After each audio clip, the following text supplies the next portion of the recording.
Hello and welcome to Max Spoilers from MinnMax. I'm Ben Hansen, joined by Kyle Hilliard. Is this a shtick you do or you look around? I was actually looking for your black and white Woody. Oh, it's hanging marionette. up over there. There it is. But you can only see that if you're watching the video version. If you want to hear this and he's off screen anyway, so. That's right. So you can't see this at all. But if you'd like the audio version of this discussion, all that is available on the exclusive Patreon podcast feed. If you're a $5 supporter, you unlock all the Max Spoilers audio, deepest dives, all bonus stuff, commentary tracks. There's a ton of bonus stuff over there. Also, you get the MinnMax show one day early, so please check it out at patreon.com/MinnMax2Ns. Mm-hmm. All those plugs out of the way. Now we're begging you to sign up for Disney Plus. No. So Lamp Life, Kyle. Yeah. This is something that Disney dropped on Disney Plus. It is a Toy Story short.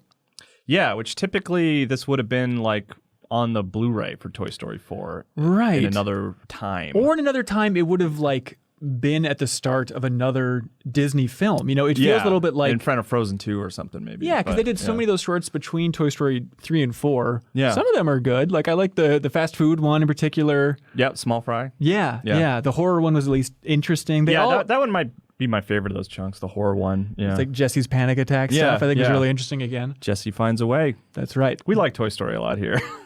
Lord, yes.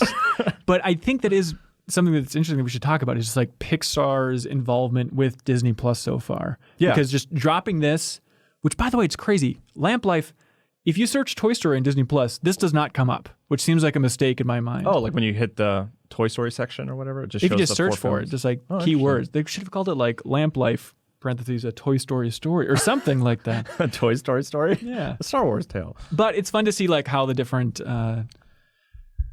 entities within Disney are tackling Disney Plus and handling it and creating content for it, and they're trying to get more and more out there. Obviously, Marvel's going to be coming out in a big bad way. I mean, Mandalorian Pixar is doing a lot, like Forky Ask a Question and all the shorts and everything, and then this, like they're putting a surprising amount out there, and I think it's a good platform for short films. Like me and my kid, we watch a lot of Disney Plus shorts because we're both like really into animated shorts. Yeah. Well, she still is short. Yeah, I think it's a good avenue for Disney Plus, and also it's a good avenue for Pixar, I'm sure, just to build up talent. Yeah. It's like, when they were only doing one short for every film that they had, it was like, okay, well, we'll get the director of Jerry's Game in there eventually, but just the idea of like, let's burn through all these people, see who's the cream of the crop and actually promote them, right? Yeah. And so Lamp Life here was directed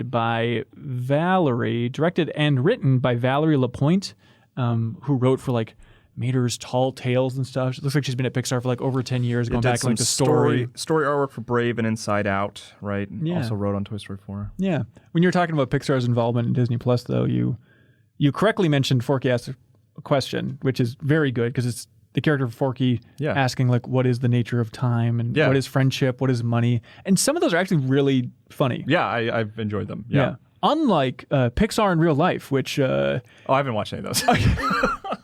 It's like this bizarre reality show kind of, it's like pranks where they just take elements from Pixar movies and then be like one I watched the other day, and God help me for watching it, but it was like, it's basically, hey, we're going to recreate the plot of Toy Story 2 within New York City. So it starts out with like this guy, Wayne Knight, in like a chicken suit being like, Al's Toy Barn, look at my collector's items in this shelf. Oh, my Woody, he's worth so much. And people would like come up, because it's like, okay, they're on the streets of New York.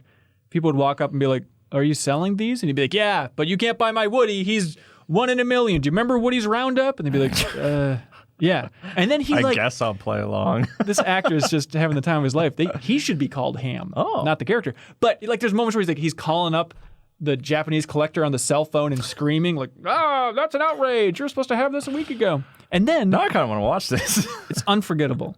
And then they also do a thing where they have the cones from Toy Story 2.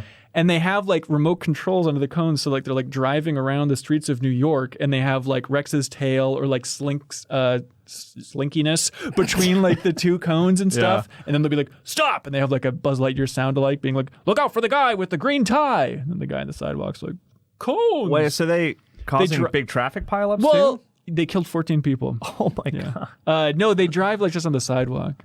Oh. That's the idea. Okay. That's Pixar in real life. That's not what we're here to talk about. We're here to talk about We sure spent a lot of time on it. I'm just fascinated by what a weird thing it is. It's like, it's a con for people just searching for the word Pixar in Disney Plus, then they get suckered into this and like, what the hell is this? Yeah. Anyways, Lamp Life, what is this, Kyle? Lamp Life is, I guess you could say like a follow-up to Toy Story 4. It's basically Bo Peep. Spoilers for Toy Story 4, I guess we should say, right? Yeah. But so Woody has left. He's hanging out with Bo Peep, their lost toys, and it's them sort of just having a discussion about what happened between their splitting up in the past, her leaving Andy and what's Andy's sister's name? I can't believe Molly. Leaving Molly and like what her life was until the point that they reunited. Right, filling in that gap that I think Toy Story 4 does a fine job of filling in. Like, you get the idea that, like, okay, she was sold off to another kid. You actually get to see the person that buys her in Toy Story 4. Yeah. That they then bring back for that character model. At least it's one of those things, it's like, it's not a question that I was really concerned about. Like, what happened to Bo? But, like, I mean, I enjoyed it, and I liked seeing it. Like, I thought it was fun. You know, it doesn't really expand the story or lore of Toy Story in every significant ways, but it's, like, fun. I think it does in the conclusion. Yeah. So the basic framing is it's Bo Peep, and she's on the lamp. She's set on a shelf in between two beds, basically next to one bed, and then it progresses through the years, and, like, there's a baby, then there's two kids, then it's like warring sisters, and she kind of gets caught in the crossfire, and then eventually makes her way to the antique store after going on an absurd journey. Makes her way to the antique store, and then how she escaped the antique store, basically. But what it adds, and correct me if I'm wrong, outside of the opening of Toy Story 2, like, what it adds is having, like, an unreliable narrator for Toy Story. Because because she's telling the story to Woody, and by the way, not Tom Hanks. They got Tom Hanks' brother to do Jim it. in there. It's a fine job. Although, which is weird because in a lot of the other shorts, they do have Mr. Tom himself. Maybe he's too busy. He couldn't get out of his Mr. Rogers mode. He couldn't snap to it. He's done with Woody. He doesn't want to be Woody anymore. You know, Toy Story 4 was his last outing, I guess. You know, I doubt it. But it is that idea of her telling him everything that happened. And it helps because watching it, it's like it veers into like some real territory once in a while. I'm like, man, I'm a Toy Story fan. I don't know about this.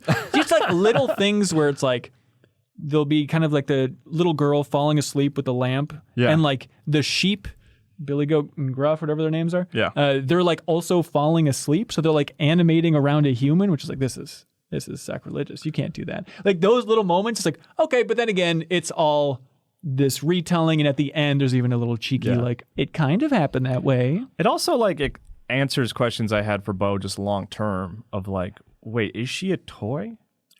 Like, you know what I mean? Like, she gets integrated into Andy's playtime, but I don't think Molly ever played with her, and it is kind of revealed, I guess you could say. It wasn't really a reveal, but like it was interesting to me to see like, okay, so she's not really a toy. She's a lamp. She's a fixture on a lamp that kids happen to remove and will play with. But which I love. I love that idea. But she's not really a toy in the sort of traditional You wouldn't make sense. a toy out of porcelain. Yeah, exactly. Right. Which I thought that was just kind of interesting to see that. You know what I mean? Like, how does her lamp function? Like, those things. Like, I was kind of curious about that she gets stuff, like super glued onto the lamp. Yeah. And then it's a big escape to remove that, and then also get through the laser security at the antique store. And that's when Woody's like, there's no lasers at the antique store. I'm definitely Tom Hanks. Don't ask questions about it. And that's when she kind of winks and is like, maybe some of it's true.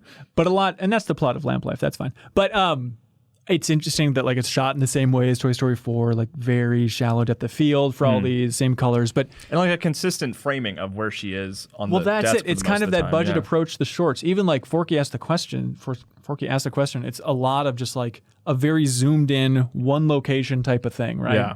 Basically, you see more floor in Forky asked the question than anything else. Yeah. And in this case, it's like, okay, almost static shot, one environment will change the way the window looks, the lighting in the room and stuff like that, but just to try and save on budget so they can crank these things out. But then reusing stuff from Toy Story 4, obviously, with the antique store. Yeah, and it was effective, frankly. Yeah. Like, I thought it was a cool way to frame her life because she is a character who is attached to a base. You know what I mean? So, like, to see her life progress from almost a static perspective, like, I think made sense, and it was, like, consistent and didn't feel like budgeting. You know what I mean? It felt like a smart way to approach that story. Yeah. I think so. Were you tickled by any moments? I mean, it's a lot of there's a lot of little tiny beats that I just laughed at. There's as a dad, the thing that freaked me out is like the very young toddler climbing on the desk to get Bo, and like the parent not being in the room. I'm like, what are they doing in here? She's like climbing on top of this desk. But like when she's trying to integrate herself into play when the kid's a little older, and she like leaps on the spaceship next to Barbie, and Barbie kind of gives this quick like, wait, what are you trying to do here, lady? You know, like that made me laugh. And I liked seeing her sort of exist outside of a child's room too. Like she was kind of like, it seemed like maybe she was in a dorm for a while, you know, like she was with a grown up, you know what I mean, who just like happened to come across her as a lamp and like it was given to her as a gag gift or something. That's it. There's like this montage of her being given to other people, which, you know, take it with a grain of salt, but it's her like on a ship sliding around, sliding into puke for a silly thing. And then like her being given as like a white elephant gift. Yeah. And then there's one very disturbing one where it's like a confusing room. Then they shut off the lights, and then her and the goats are just covered in moths. Like all the moths go right to her, which is that really freaks you out. Oh, I hate moths, man. That's terrifying. Yeah. I'm sorry that happened to you. Yeah, but I like the recurring joke too of like having the parents yell up like, "Oh, let them cry it out." Yeah, which is like starting when it was a baby, and then when it was the young girls fighting and stuff, like, "I let them cry it out." Yeah, figure it out. Also, and then in the antique store, when she gets put on the shelf and she kind of like believes that it's like, okay, well, this will be my life moving forward. And she kind of looks around at the other sort of porcelain dolls around her as like, hey, what's up? And they're very dismissive. It's just a very small animation of like we're not, you know, we're here on the shelf together, but we don't need to be friends kind of is like how I read it. And it was like, it's that interesting thing of like, for you and me who think about Toy Story entirely too much, it's like, okay, well, what are porcelain figures then? Are they, because they're not really toys, but they're treated as like collectibles, but they're not really played with. So to like, this is a good life for them is like being just on display on a shelf, you know? Yeah. And like Bo Peep, because she's been played with, kind of like lives in between those two worlds of being satisfied as a display piece, but also wanting to be played with, you know? Does a figure need to be played with in order to become fully animated and filled with life in the Toy Story universe? That's a good question. I don't know. I think so. I mean, because like you start playing with Forky. No one's playing with the Prospector. Oh, that's true. Wait, hold on a second. Yeah, but it's like that's, I don't know, like I think you and I both think about that stuff too much when we're watching these things of like where Pixar's probably like, no, laugh because she's covered in snow and moths. And I'm like, oh, hold on a second. What did it say? Like it really freaked me out in one of the Toy Story 3 shorts where it's revealed that the toys taste something. Like, wait, they have taste buds? They can eat? You can't confirm that. But it's also that thing of like, they're basically these immortal creatures, you know? And it's like, it's funny to watch Bo's many lifetimes, you know, like living with all these different people and ending up in the antique store and then just deciding like, wait a second, I don't have to be here. And scraping her glued feet off the base and going off and living her life. Yeah. It's very strange. I mean, she was definitely one of the best parts of Toy Story 4. Like I really enjoyed her performance from Annie Potts and stuff. And just like rewatching that movie again too, which I've only seen twice now, and I'm not the biggest fan. Yeah, I think. Yeah, I mean, well, because I think I liked it more than you overall, but it is. I still like it. Yeah, it definitely feels like good, but not entirely necessary. Ultimately, I think. Right. You know, but like still very enjoyable. But like the reunion stuff with Woody and Bo Peep, I think, were the strongest elements of that movie. Like Forky's funny and like it's fun to have weird existential questions, but it felt so bizarre. Yeah, his creation, I like. He kind of petered off by the end. You know what I mean? Sure. Like his journey ended in such a way where I was like, okay, whatever. But like him coming to exist was like super fun, and I really enjoyed that. Yeah, for sure. But even like the strongest stuff, I think, was just Bo Peep asking about Woody, like, oh, like you're still with kid, like, oh, you got a little girl, like that type of weird parenting metaphor they're going with, or even watching it, I love that she's just a little bit taken aback by like, wait, everyone's still together? Like, what are you guys doing back there? Like, I cannot believe that. I've been off my own building skunk mobiles and stuff. And it's like, you're still hanging out with Jesse? This is like the high school friends of like, wait, what are you guys doing? You hang out on a regular basis? Also, watching Toy Story 4 again, outrageous that Woody did not know the name of the sheep. You know, he's like, wait, they have names? And she's like, you've never asked. It's like, wait, really? He After was busy, all man. those years together, he never had any idea. Leading, you know, the Andy's room. He was in charge. Yeah, he couldn't talk with every constituent. He doesn't know everybody. I guess so. But yeah, listening to a podcast, which we should probably go into here, that Andrew Stanton, Stephanie, what's her name? Other writer for Toy Story 4. Oh, yeah. Stephanie Folsom. You directed me towards that. Yeah, this was which podcast? It's called The Q&A with Jeff Goldsmith. Yeah, I did listen to that. Yeah. I've been listening to that interview or that podcast for like 10 years now. It just it never stops, and he never stops asking the same questions. But I really appreciate it because he's amazing guests. Yeah. But on that one, it is one of the few like people talking about the development of Toy Story 4 because there's no commentary or anything on the film. Well, this is the huge problem, right? Because the movie went through the huge reboot. Originally, John Lasseter was going to direct direct it, then things did not go well for him. He was given the boot out of Pixar, obviously. And so I feel like it's one of those really troubled developments that it's like, we don't really have a great spokesperson to talk about. Rashida Jones was a writer for a while. Like, and there's then all these different she writers. was pretty aggressive towards Pixar and talked about like what a boys club it is and how it's not the best culture overall. Sure. And so this is like it's the most raw glimpse into what it was like actually developing Toy Story 4. But there's a lot to unpack in that podcast. But one of the things was Andrew Stanton talking about how one of the early epiphanies was, we now know who Bo Peep is. This is almost after the reboot in Toy Story 4. Because like, okay, she was the leader of Molly's room the same way Woody was the leader of Andy's room, which is something that's never really confirmed. It's like, okay, here's a role, here's a way to elevate her without it feeling too artificial of like, we need a stronger woman in Toy Story, which, you could obviously read into that way. But I thought that was really interesting. And then just having that podcast overall, like Andrew Stanton, there's other old timers still there, Pete Docter and stuff, but even Lee Unkrich, who was an editor on Toy Story 1, he left the studio. And so I felt like Pixar was struggling to have that old voice of authority. And so it seems like Andrew Stanton really stepped up. And in that podcast, I re-listened to it because it's really fascinating. And he talks about how Toy Story 4 was just lost in the weeds. They rebooted it almost to the extent that they did Toy Story 2, which is like, it seems like after the last thing, it's just like, axe it. This is not working at all. We got to reboot this thing.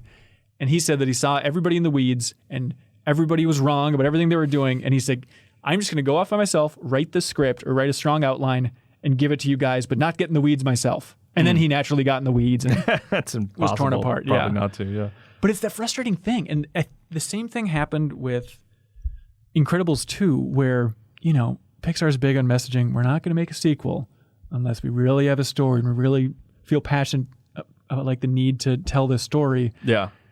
And then both with this and The Incredibles 2, things kind of fell apart in the middle of development and things get rebooted and like so heavily restructured that it's like, okay, both of those films were very rushed. I know Pixar, and even Andrew Stanton in this interview talks about how every film they make has a different path to release. It's always hectic. It's always chaotic. The film always sucks until the very end, all that stuff. Yeah.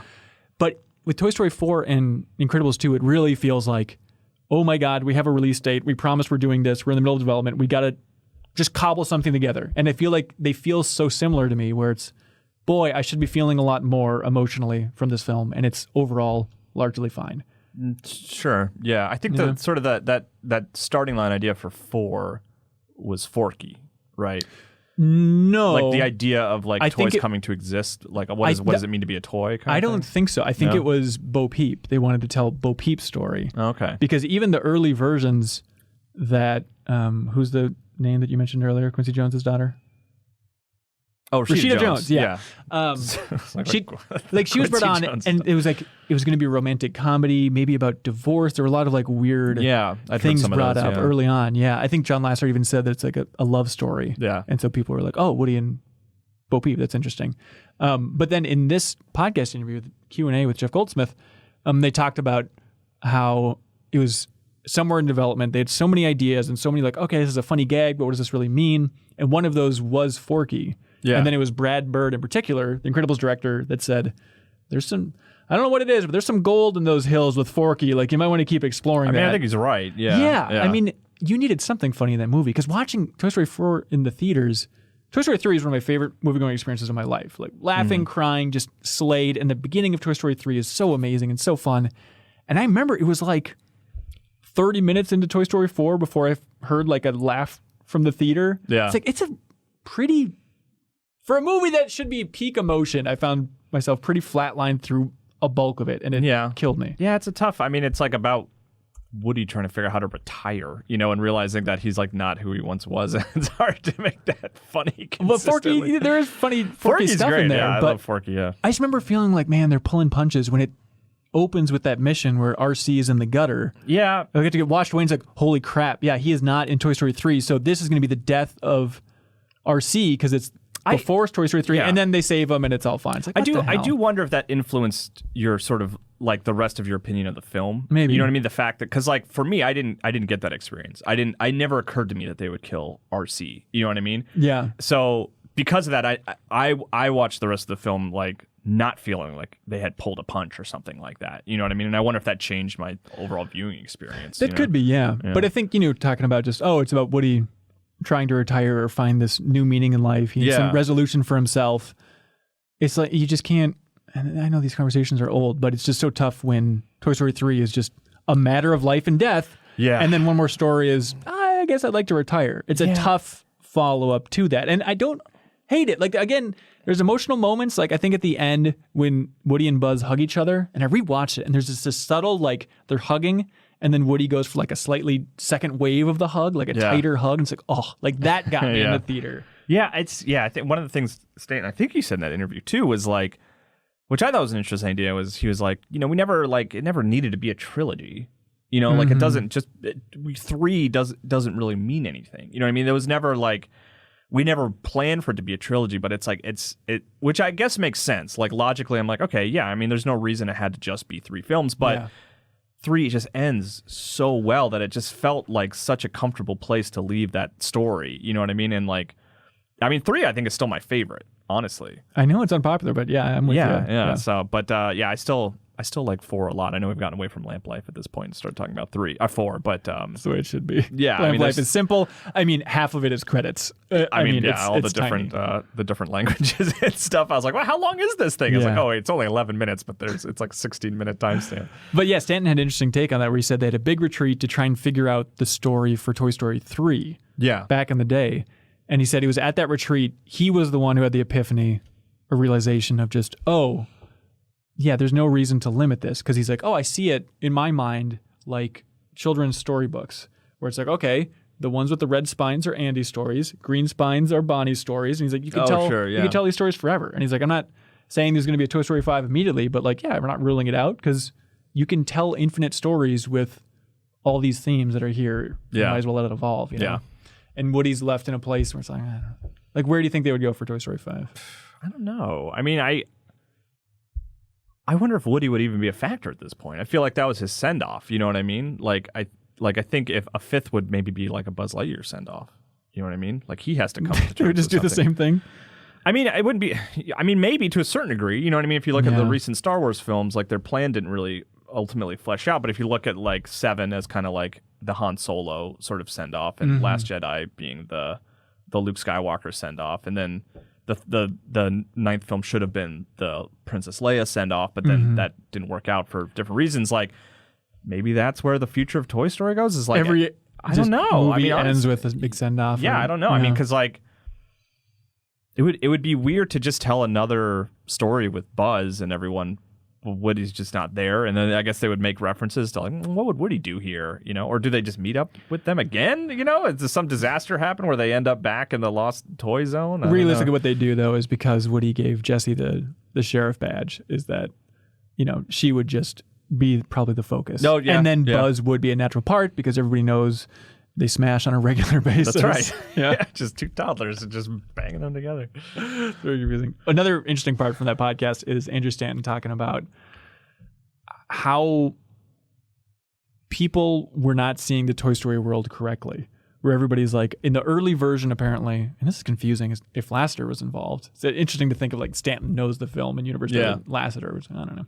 But he was talking about like how there was Toy Town. There was like a secret town. And he was like, no, like it is not secret little people with a secret life. That's not what Toy Story is about. And he had a very interesting point where he goes, it's Lady and the Tramp rules. They're in our world. They just talk when we're not there. Yeah. Stop thinking of it as like secret little society. That is gross. Yeah. And the idea of like this Toy Town really freaked him out. And it eventually worked its way down into Toy Story 4 and just being like in the arcade. Yeah. Like with, they'd all hang out, you know, together, but it wasn't like, we all have roles. It's not like a Zootopia type of civilization or something, you know? Yeah. Speaking of Lady and the Tramp, how about that Lady and the Tramp remake? Unbelievable. Let me just watch it real quick here on my laptop. So, did you watch it? I did, I think. I'm pretty sure I watched it. Oh, no. That's pretty telling, right? It's not. It's inoffensive. It's just kind of forgettable. Yeah, that sounds about right. A little bit like Lamp Life. Yeah. I'm happy they made it, but, you know...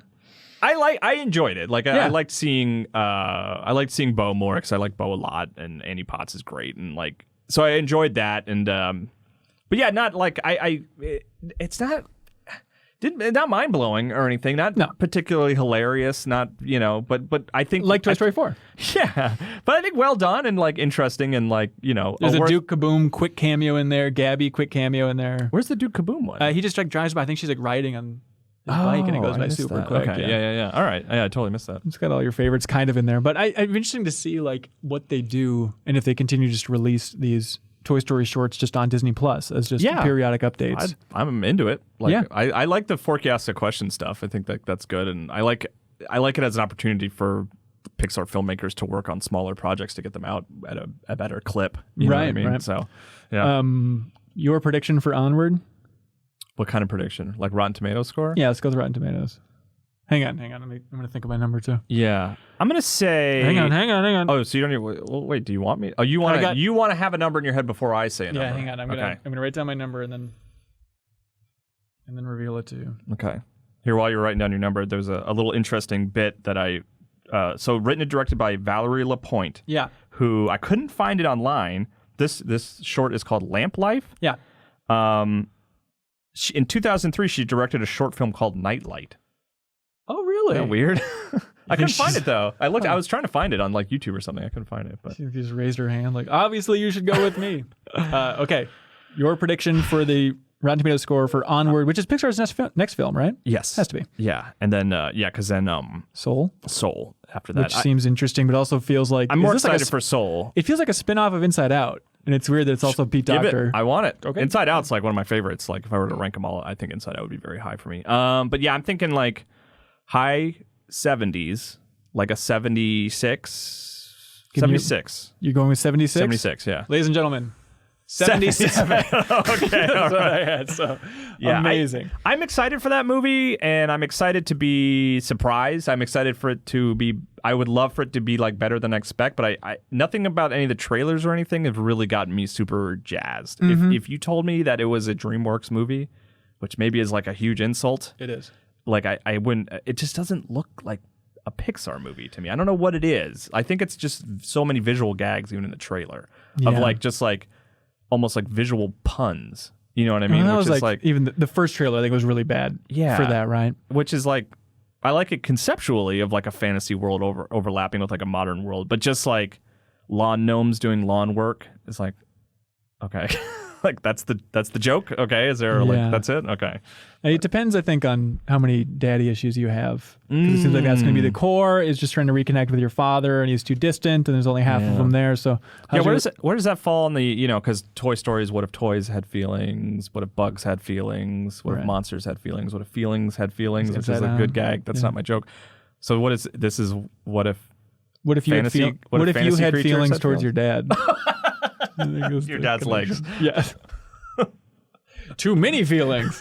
What do you think about Toy Story 4 bringing home the Oscar? Over Frozen 2, over your precious I love Klaus. Klaus, I probably, on a personal Oscar, I think I probably would have given it to Klaus just because it surprised me so much.